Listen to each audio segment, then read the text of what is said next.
আসসালামু আলাইকুম ওয়া রাহমাতুল্লাহ। সুধী দর্শক, দেশের প্রধান প্রধান জাতীয় দৈনিক পত্রিকার শিরোনামে স্থান করে নেওয়া গুরুত্বপূর্ণ খবরগুলো নিয়েই হাজির হলাম আপনাদের সামনে। আশা করি সাথেই থাকবেন। গুরুত্বপূর্ণ শিরোনামগুলোর মধ্যে আজ যা যা থাকছে। সংসদে এক প্রশ্নের জবাবে প্রধানমন্ত্রী তারেক রহমান বলেছেন, সরকারের দর্শন হলো ব্যক্তি নয়, পরিবারই উন্নয়নের মূল একক। 4 কোটি পরিবারকে ফ্যামিলি কার্ডের আওতায় আনা হবে বলেও জানান তিনি। অন্তর্বর্তী সরকারের জারি করা সন্ত্রাস বিরোধী আইনের সংশোধনী সংসদে পাশ। এই আইনে আওয়ামী লীগের কার্যক্রম নিষিদ্ধই থাকলো। জুলাই যোদ্ধাদের দায়মুক্তি দিয়ে বিল পাশ।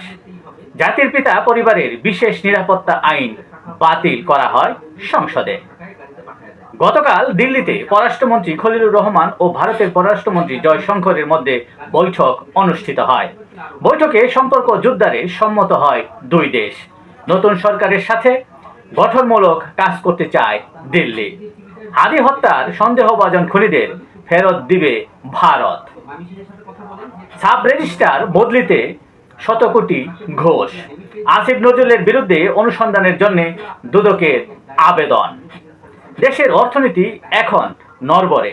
অর্থনৈতিক স্থিতিশীলতা ফেরানোর তাগিদ বিশ্বব্যাংকের মতে চলতি অর্থবছরের প্রবৃদ্ধি নেমে আসতে পারে 3.9%। 2025 সালে নতুন দরিদ্র হয়েছে 14 লাখ মানুষ। জ্বালানি তেল সংকট, 1 লাখ টনের বেশি আমদানির পরও কৃত্রিম সংকট।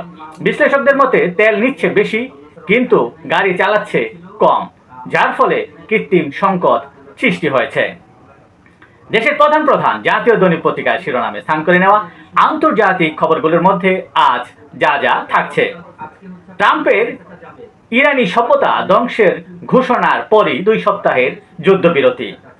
বিজয় দাবি দুই পক্ষেরই। বিশ্ব শান্তির জন্য আজ বড় একটা দিন বলে জানিয়েছেন মার্কিন প্রেসিডেন্ট ডোনাল্ড ট্রাম্প। 10 শর্ত দিয়েছে ইরান। হরমুজ প্রণালী দিয়ে জাহাজ চলাচল শুরু। কমতে শুরু করেছে তেলের দাম। যুদ্ধবিরতি ঘোষণার পরও এক ধরনের অনিশ্চয়তা বিরাজ করছে। যুদ্ধবিরতির ঘোষণার মধ্যেই লেবাননে উপর্যুপরি ইসরায়েলের হামলায় নিহত 254, আহত 1200। ইসরায়েলের কঠোর বার্তা দিলেন ইরান। হুঁশিয়ারি পাল্টা হামলার ইরানের। ট্রাম্প দয়া দেখানোই যুদ্ধবিরতি সম্ভব হয়েছে বলে দাবি মার্কিন পররাষ্ট্র ও যুদ্ধমন্ত্রীর। ভারতের উত্তর পূর্বাঞ্চলীয় রাজ্য মণিপুরে নতুন করে সহিংসতায় 2 শিশুসহ 4 জনের মৃত্যু।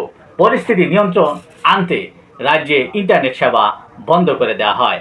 এই ছিল দেশের প্রধান প্রধান জাতীয় দৈনিক পত্রিকার শিরোনামে স্থান করে নেওয়া গুরুত্বপূর্ণ খবরগুলো, যা নিয়ে এতক্ষণ আপনাদের মাঝে উপস্থিত ছিলাম।